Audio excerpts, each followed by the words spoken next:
Hello everyone, welcome to the IFS. तो guys, इस video में हम डिस्कस करेंगे कि आपका जो आरपीएससी असिस्टेंट प्रोफेसर का एग्जाम है में आपका मिनिमम कितना स्कोर आना चाहिए कि आप इस एग्जाम में क्वालिफाई कर सके। जो फाइनल लिस्ट है उसमें आपका नाम आ सके। ठीक है, तो सबसे पहले तो जो आपका आरपीएससी असिस्टेंट प्रोफेसर का एग्जाम है, इसका क्या एग्जाम है, किस लिए ये होता है। देखो, जो आपका राजस्थान स्टेट है, इसमें जब असिस्टेंट प्रोफेसर की भर्ती या रिक्रूटमेंट करी जाती है, ठीक है, तो आरपीएससी इस एग्जाम को कंडक्ट करता है।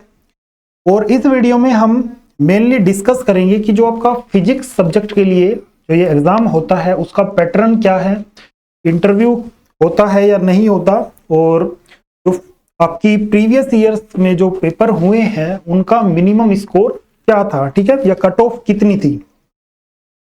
तो सबसे पहले तो अगर हम एग्जाम पैटर्न की बात करें तो यहाँ पे आपके 3 पेपर होते हैं। ठीक है, जो आपका रिटर्न एग्जाम है ऑफलाइन मोड में होता है। तो यहाँ पे जो पहले 2 पेपर हैं ये सब्जेक्ट ओरिएंटेड होते हैं। ठीक है, यानी कि अगर आप फिजिक्स का पेपर दे रहे हो, ठीक है, तो पहले जो पेपर होंगे 2 वो होंगे फिजिक्स सब्जेक्ट के। ठीक है, यहाँ पे इनकी जो टोटल मार्क्स है फर्स्ट पेपर की अगर हम बात करें तो वो 75 मार्क्स का होगा।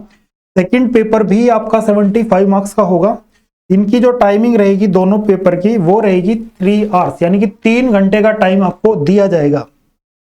इसके बाद आपका एक थर्ड पेपर भी होगा, क्योंकि आप इस पेपर को राजस्थान के अंदर दे रहे हो। ठीक है, तो वहां पे जनरल स्टडीज पूछी जाएगी जो आपका राजस्थान से ही रिलेटेड होगा, जैसे कि आपका राजस्थान का आर्ट, कल्चर, हिस्ट्री, ज्योग्राफी। ठीक है, इन चीजों से रिलेटेड आपसे क्वेश्चंस इसमें पूछे जाएंगे। और इसका जो टोटल मार्क्स है वो है 50। और इसकी जो टाइमिंग, टोटल जो टाइम आपको इस पेपर के लिए दिया जाएगा वो दिया जाएगा 2 आवर्स। कुल मिला के जो टोटल मार्क्स हैं, यानी कि पहले जो 2 पेपर हैं इनके जो टोटल मार्क्स हुए 150, और जनरल स्टडीज का जो पेपर है वो है 50 मार्क्स का। ठीक है, तो जो टोटल मार्क्स है इस पेपर के वो है 200। ठीक है, अगर हम नंबर ऑफ क्वेश्चंस की बात करें, ठीक है, तो जो पहला जो पेपर है और जो दूसरा पेपर है, यानी कि जो फिजिक्स का पेपर है, इनसे जो क्वेश्चन पूछे जाएंगे ईच पेपर में वो पूछे जाएंगे 150। ठीक है, ये 150 फर्स्ट 150 क्वेश्चन हैं वो फर्स्ट पेपर से पूछे जाएंगे, 150 ही सेकंड पेपर से पूछे जाएंगे। अगर हम जनरल स्टडीज यानी कि जो पेपर नंबर 3 है, इससे जो टोटल क्वेश्चन पूछे जाएंगे वो पूछे जाएंगे 100 क्वेश्चन। तो कुल मिला के आपके यहाँ पे जो टोटल क्वेश्चन हो गए वो हो गए, देखो 150 150 300 प्लस 100 400 क्वेश्चंस इस पेपर में आपसे पूछे जाएंगे।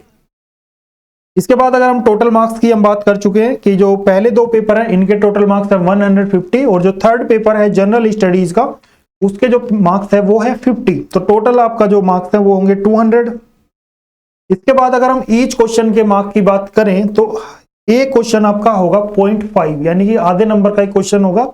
और इसके साथ साथ यहाँ पे अगर आप रॉन्ग आंसर देते हो तो नेगेटिव मार्किंग भी यहाँ पे है, जो लगभग 1/3 की है। ठीक है, तो ये है, अगर आपका रॉन्ग आंसर है तो 0.17 मार्क्स आपका यहाँ पे डिडक्ट होगा।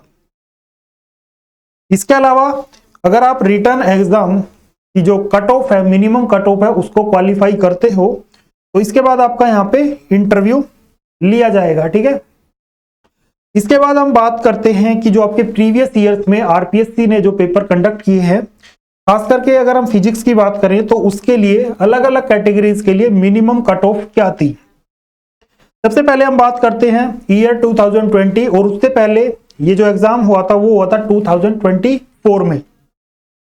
तो 2020 में जो जनरल कैटेगरी है उसकी जो मिनिमम कट ऑफ थी 200 में से वो थी 120.49, ईडब्ल्यूएस के लिए 109.77, एससी कैटेगरी के लिए थी 95.41, एसटी के लिए 88.11, ओबीसी के लिए बात करें तो 115.41।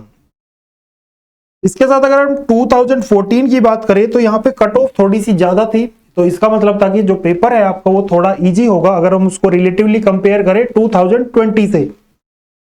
तो यहाँ पे देखो, जैसे जनरल कैटेगरी के लिए ज्यादा कट ऑफ है 133.47, अगर हम इसको 2020 से कंपेयर करें। इसके साथ ईडब्ल्यूएस की भी ज्यादा ही है 115.19, एससी कैटेगरी के लिए 100.89, एसटी कैटेगरी के लिए 102.51, और ओबीसी कैटेगरी के लिए थी 117.02। तो लगभग अगर हम जनरल कैटेगरी के लिए बात करें, मेनली आपका 2020, तो लगभग आपका 65 से 70% मार्क्स यहाँ पे आने चाहिए अगर आप जनरल कैटेगरी से बिलोंग करते हैं, अगर आप रिटर्न एग्जाम को क्वालिफाई करना चाहते हैं। तो ये था आपका आरपीएससी के लिए मेनली जो फिजिक्स का एग्जाम होता है, ठीक है, उसके लिए आपकी मिनिमम कट ऑफ क्या होती है, एग्जाम पैटर्न क्या होता है, ये सब हमने इस वीडियो में डिस्कस किया है। आई होप आपको ये चीज समझ में आई होगी। Thank you very much.